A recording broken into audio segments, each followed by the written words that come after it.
ଜାନୁଆରୀ 5 final ତ This is not ଜାନୁଆରୀ 5 ତାରିଖରେ କ'ଣ ରିଲିଜ୍ ହେବ? ଯାତ୍ରା ନା ଫିଲ୍ମ?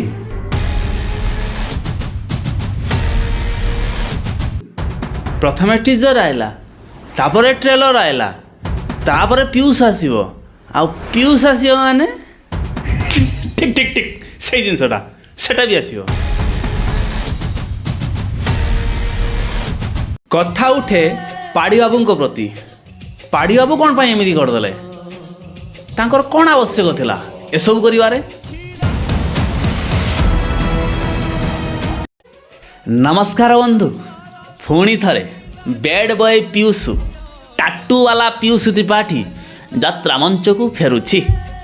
ହଁ, ଯାତ୍ରା ରାଣୀ ଯାତ୍ରା ସିଂହବାହିନୀ ଜାନୁଆରୀ 5 ତାରିଖ ଦିନ ତୁ ମୋ ବଜରଙ୍ଗୀ ନାଟକରେ ପିୟୁଷ ତ୍ରିପାଠୀ ମଞ୍ଚ ଚଢ଼ିବ। ମନ ଭିତରେ କୁସେନ୍ ଉଙ୍କି ମାରେ।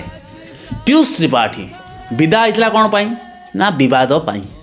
ଆଉ ପିୟୁଷ ତ୍ରିପାଠୀ ପୁଣି ଯାତ୍ରା ମଞ୍ଚକୁ ଚଢ଼ିବ, ବିବାଦ କ'ଣ ହେବନି? ମୁଁ ଆପଣଙ୍କୁ କହିଛି, ପିୟୁଷ ଯେଉଁଠି ବିବାଦ ସେଇଠି। ଏମାନେ ଗୋଟିଏ ମୁଦ୍ରାର ଦୁଇଟି ପାର୍ଶ୍ୱ। ତେଣୁ ପିୟୁଷ ଆସୁଛି ମାନେ ବିବାଦ। ମୋତେ ଲାଗୁଛି 100% ପୁଣି ଥରେ ଏଣ୍ଟ୍ରି ମାରିବ।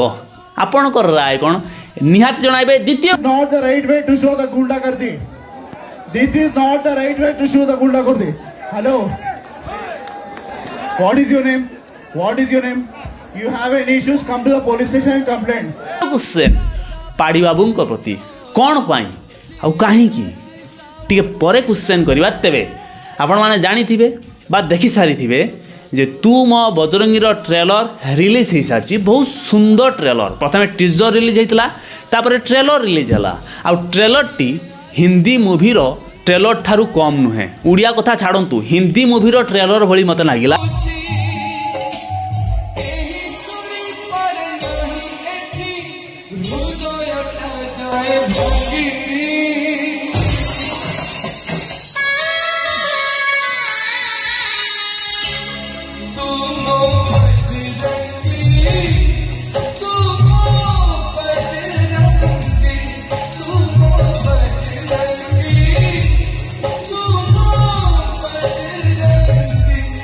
ବନ୍ଧୁ, ଆଶା କରୁଛି ଆପଣମାନେ ସମ୍ପୂର୍ଣ୍ଣ ଟ୍ରେଲରଟିକୁ ଦେଖିଥିବେ। ତେବେ ଆପଣମାନଙ୍କୁ କ୍ୱେଶ୍ଚନ୍ ହେଲା, ଟ୍ରେଲରରେ କେଉଁ କେଉଁ ଜାଗା ଆପଣଙ୍କୁ ମସ୍ତ ଲାଗିଲା, ଜବରଦସ୍ତ ଲାଗିଲା, ମତାମତ ଦ୍ୱାରା ଜଣାଇବେ। ଆଉ କେଉଁ କେଉଁ ଜାଗା ଆପଣଙ୍କୁ ସେତେ ଖାସ୍ ଲାଗିଲା ନାହିଁ, ତାହା ବି ଜଣାଇ ଦେବେ। ଦ୍ୱିତୀୟରେ ପିୟୁଷ ତ ଆସିବ 5 ତାରିଖ। ତା ସହିତ ଶୁଣିବାକୁ ମିଳୁଛି ଯେ ଅନ୍ୟ କିଛି ଯାତ୍ରା ମାଲିକ ତା ନାଁରେ କେସ୍ କରିପାରନ୍ତି। ସତ କ'ଣ ମିଛ କ'ଣ 5 ତାରିଖ ପରେ ଜଣାପଡ଼ିବ। କୌଣସି ଏହାର ସତ୍ୟତା ନାହିଁ। ମୁଁ ଯେଉଁ କହିଲି, ଏହାର କୌଣସି ସତ୍ୟତା ନାହିଁ। ତେବେ ପାଢ଼ୀ ବାବୁଙ୍କୁ ଆମର କ୍ୱେଶ୍ଚନ୍ ଶୁଣିବାକୁ ମିଳୁଛି ସୋସିଆଲ ମିଡ଼ିଆ ଦ୍ୱାରା ବା ନ୍ୟୁଜ୍ ରିପୋର୍ଟର ପ୍ରମେୟ ନ୍ୟୁଜ୍ 7ରୁ ମଧ୍ୟ ଏ ଖବର ପ୍ରସାରଣ ହୋଇଛି ଯେ ଟ୍ରେଲରରେ 30 ଲକ୍ଷ ଟଙ୍କା ଖର୍ଚ୍ଚ ହୋଇଛି। ଟ୍ରେଲରରେ 30 ଲକ୍ଷ। ଅନ୍ୟ ଯାତ୍ରାପାର୍ଟି କଥା ଯଦି ଆମେ କହିବା, ତେବେ ପର୍ ନାଟକ ଯଦି ଆମେ ହିସାବରେ ଚାଲୁ, 3 ଲକ୍ଷ ତ ଚାଲୁଥିଲା ଆମେ ଜାଣିଥିଲୁ, କିନ୍ତୁ ଯଦି 5 ଲକ୍ଷ ହିସାବରେ ଆମେ ଧରିମୁ, ଗୋଟେ ନାଟକ ପିଛା 5 ଲକ୍ଷ ଯଦି ଖର୍ଚ୍ଚ ହୁଏ, ତେବେ 6ଟି ନାଟକ ତିଆରି ହୋଇଯିବ ସେତିକି ଟଙ୍କାରେ। 6ଟି ନାଟକ ଭର୍ସେସ୍ ଗୋଟେ ଟ୍ରେଲର। ବୁଝିପାରୁଛନ୍ତି ତ ମୋର କ୍ୱେଶ୍ଚନ୍ଟା କ'ଣ? ଦ୍ୱିତୀୟରେ କ'ଣ LED ସ୍କ୍ରିନ୍ ଆହୁରି ଅଧିକା 2ଟି ଲାଗିଛି ଯାତ୍ରା ସିଂହବାହିନୀ ଷ୍ଟେଜ୍ରେ। ଯେହେତୁ LED କାମ ଅଧିକା ହେଇଛି, LEDର ଟାଇମିଂ ଅଧିକା ଅଛି, ସେଥିପାଇଁ ସବୁ ଦର୍ଶକ ଦେଖିବା ପାଇଁ ଏକ୍ସଟ୍ରା 2ଟି LED ଯାତ୍ରା ସିଂହବାହିନୀରେ ଲଗାଯାଇଛି। ଏଥିରେ ବି ପଇସା ଖର୍ଚ୍ଚ। ତାପରେ ଅନ୍ୟାନ୍ୟ ଖର୍ଚ୍ଚ ମଧ୍ୟ ଥିବ ଗୋଟିଏ ନାଟକ ପିଛା। ଆପଣଙ୍କୁ କ'ଣ ଲାଗୁଛି, ଏତେ ଟଙ୍କା ଖର୍ଚ୍ଚ କରିବା କ'ଣ ଠିକ୍? ତାପରେ ଏତେ ଟଙ୍କା ଉଠିପାରିବ ତ? ତେବେ ଖୁସିର କଥା ଯେ ପ୍ରଥମ ଦିନ ଯେଉଁ ଜାନୁଆରୀ 5 ତାରିଖ ଦିନ ଇଏ ନାଟକ ରିଲିଜ୍ ହେବ, ସେଦିନ 5000 ସିଟ୍ ପଡ଼ିବ।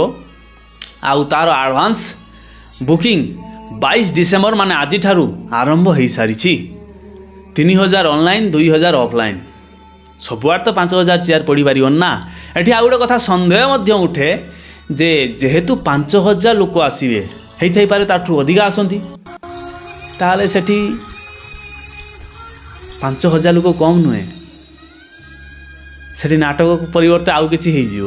ତେଣୁ ଏଥିପ୍ରତି ଧ୍ୟାନ ଦେବେ। 5,000 ଦର୍ଶକ ଯଦି ବି ଆସନ୍ତି ତେବେ 5,000 ଦର୍ଶକଙ୍କୁ ମ୍ୟାନେଜ୍ କରିବା ଦାୟିତ୍ୱ ବି ରଖିଥିବେ, ନହେଲେ ଅସୁବିଧାରେ ପଡ଼ିଯିବେ। ରହୁଛି ଆଜ୍ଞା, ଭିଡ଼ିଓଟି କେମିତି ଲାଗିଲା ନିହାତି ଜଣାଇବେ। ଆଉ ଆପଣଙ୍କର ଉପଯୁକ୍ତ ମତାମତ ମଧ୍ୟ ପିୟୁଷକୁ ନେଇକି ବା ତୁ ମୋ ବଜରଙ୍ଗୀକୁ ନେଇକି ବା ଯାତ୍ରା ସିଂହ ବାହିନୀକୁ ନେଇକି ନିହାତି ଜଣାଇବେ। ଆପଣଙ୍କ ମତାମତ ଅପେକ୍ଷାରେ ରହିଲି। ଧନ୍ୟବାଦ।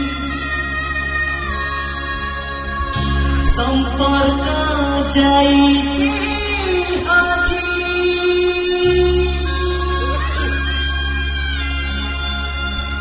जीवन पाउनी खोजी